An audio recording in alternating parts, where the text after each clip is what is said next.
بسم الله والصلاة والسلام عليك يا رسول الله. مرحبا بكم في فيديو جديد من مطبخ سارة. وش راكم؟ ان شاء الله الفيديو تاعي هذا يلقاكم متهنيين وفي احسن الاحوال. جبت لكم اليوم وصفة جديدة البنات، ميني بيتزا.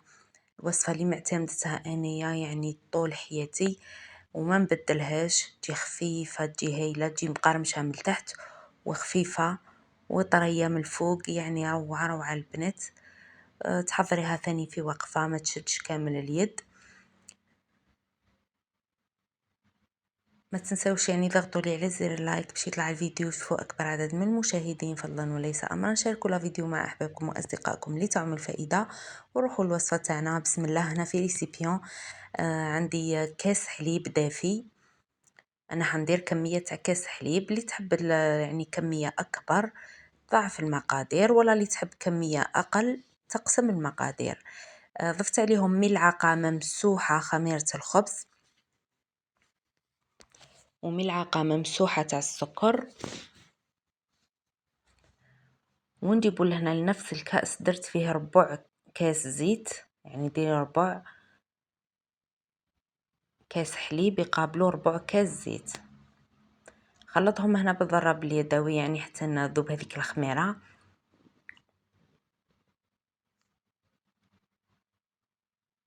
هنا حبيت نقول لكم بلي يعني اللي تحب تبدل الحليب بالماء وعندها حليب غبره، ديري كاس ماء دافئ وديري ملعقه كبيره حليب بودره. ضفت عليهم ملعقه صغيره ممسوحه تاع الملح، ونجمع هنا بالفرينه. جمعي يعني العجينه نتاعك، تخليها تتلاصق، القوام تاعها تبقى تتلاصق في الاخر، يعني ما تيبسيش العجينه.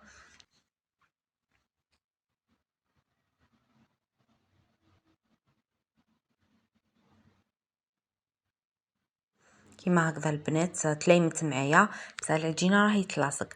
نغطيها ونخليها تخمر جانبا حوالي نصف ساعه هكذاك. بعد هنا ما تضاعف الحجم تاعها نجي لهنا نهبط لها الخمور ونعاود نغطيها ونخليها تزيد تخمر المره الثانيه. هذه بمثابه ان عجناها يعني، وحنا ما عجناهاش. ديري لها هذا العمليه انك تعاودي لها التخمار. نرش لهنا بعد ما خمرت البنات، نرش سطح العمل بالفرينه لانها تتلاصق، ونجي لهنا نقسمها. انا درتها 20 قطعه.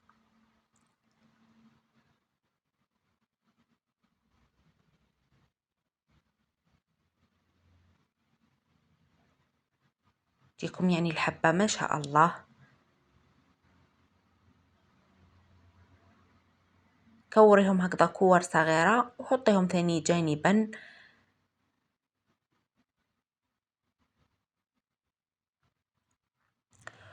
وما تنسيش غطيهم يعني بكيس بلاستيكي باش هكذا يعني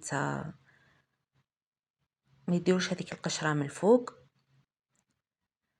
ومن بعد نجيب البلاطو تاعي. هنا انا درت فيه بابي كويسون. حط الحبات تاوعي، حطي الحبه وجيبي كاس اللي نشربوا فيه يعني العصائر كامل. اغطسيه في الفرينه وديريه في وسط الحبه هكذا، ضغطي على وسط الحبه ومن بعد زيدي فتحيها بيدك. اللي يحبوا العجينه خشينه تاع يحبوا ياكلوا هكذا، يحبوها ملحمه بزاف، خليها شويه خشينه. واللي يحبوها يعني رقيقه كيما حالتي انا، نحبهاش خشينه بزاف، نحبهاش يعني فيها بزاف العجين، رقيها وخلي هذوك الاطراف على الحواشي طالعين، بصح خليهم رقاق برك ما تخشنيهمش. بعد تولي تحسي روحك تاكلي فيه خبز، يعني كنت تخليهم خشان تحسي روحك تاكلي فيه خبز، ما تحسيش روحك تاكلي فيه ميني بيتزا. كملتهم هنا البنات، درت انايا 9 حبات هكذاك، يعني هذاك واش هز لي البلاطو.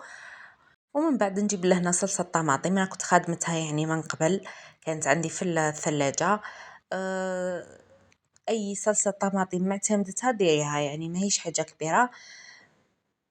تحبي نعطيك الوصفه يعني على السريع؟ ما تنسوش البنات اخرجوا العجين قبل بالفرشيطه، يعني قبل ما تحطوا الصلصه. انا هنا نسيت حتى أنا بديت نحط في لاصوص طوماط وباه تفكرت نخرجها باش يعني من بعد ما تقنفلناش في الوسط. قلتلك ديري 2 حبات طماطم، حبة بصل صغيرة، 2 حبات طماطم متوسطين ولا، وقطعيهم مع بعضهم. ضيفي معاهم فص ثوم، ملح، فلفل أسود وفلفل أحمر حلو، ملعقة طماطم مصبرة، و3 ملاعق زيت، رشة زعتر إذا حبيتي يعني وإذا عندك، ورق رند. خليهم يطيبوا حوالي نصف ساعة فوق النار وتتبخر هذاك الماء كامل. ومن بعد مرقيها البنات، مرقوها بنص كاس تاع الماء اذا كانت الطماطم تاعكم ما فيهاش الماء. ومن بعد ميكسيها بالميكسور ولا طرحيها في الاشوار، وتكوني يعني وجدتي صلصه الطماطم تاعك. دهنيها كامل هكذا فوق العجين، كل عجينه درت فيها حوالي هكذاك ملعقه صغيره.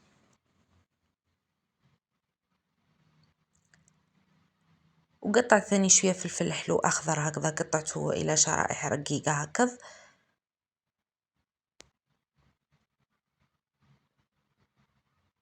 تقدري يعني ما ديريش فيها كامل اللحوم، غير مثلا هكذا فلفل، بصل، قطعيهم رقاق هكذا، زيتون اخضر، زيني به البيتزا تاعك مع الجبن، يعني راح تجي مليحه. هنا انا درت فلفل اخضر يعني من تحت، ومن بعد ضفت كميه من الجبن المبشور. وما تنسيش تدهني شويه الحواف هذوك يعني باش يتحمروا لك في الفرن، دهنيهم شويه بيض، يكون عندك صفار بيض، ديري له ملعقه تاع الخل، خلطيه مليح ودهني الحواف تاع العجين.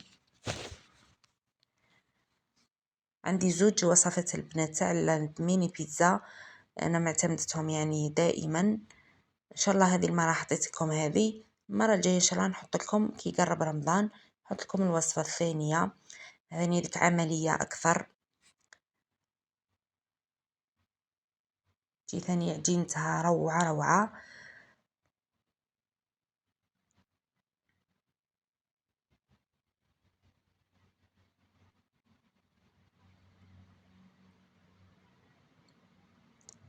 ديري كميه مليحه يعني تاع الجبن المبشور.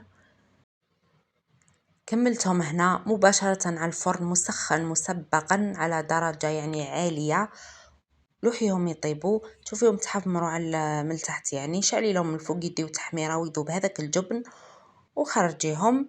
هنا البنات ندير في الصينية الثانية، حبيت يعني نوري لكم بلي ما عندكش بابي كويسون تقدري ترشي غير شوي فرينة وانتي درتيهم، ولا دهني شوي زيت لحبيتيهم يجوكم قارمشين.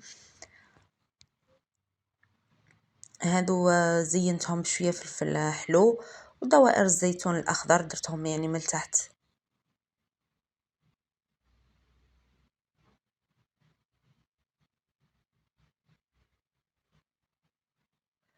ودخليهم للفرن.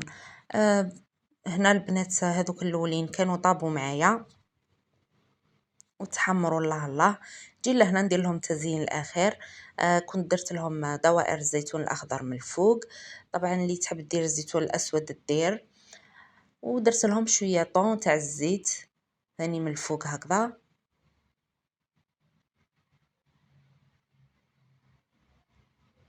كيما تقدري ديري لهم يعني دجاج مفروم، لحم مفروم، قبل يعني ما تلوحيهم يطيبوا في الفرن. شوفوا كيفاه جات طريه وخفيفه يا البنات، جات تسخف. شوفوا كيفاه محمره من التحت. نقسم معكم هنايا واحده تشوفوها كيفاه جات، يعني تجي روعه من التحت مقرمشه من الفوق طريه هكذا وملحمه شويه. تقدري ترافقيها مع اون سوب ولا مع شوربه في شهر رمضان ولا حتى في هذو الايامات العاديه، روعه. ولحقت لنهايه الفيديو، ان شاء الله يكون عجبكم الفيديو وتجربوها وتخليوا لي رايكم في التعليقات. ما بقى لي غير نقول لكم في امان الله في وصفه قادمه ان شاء الله. سلام.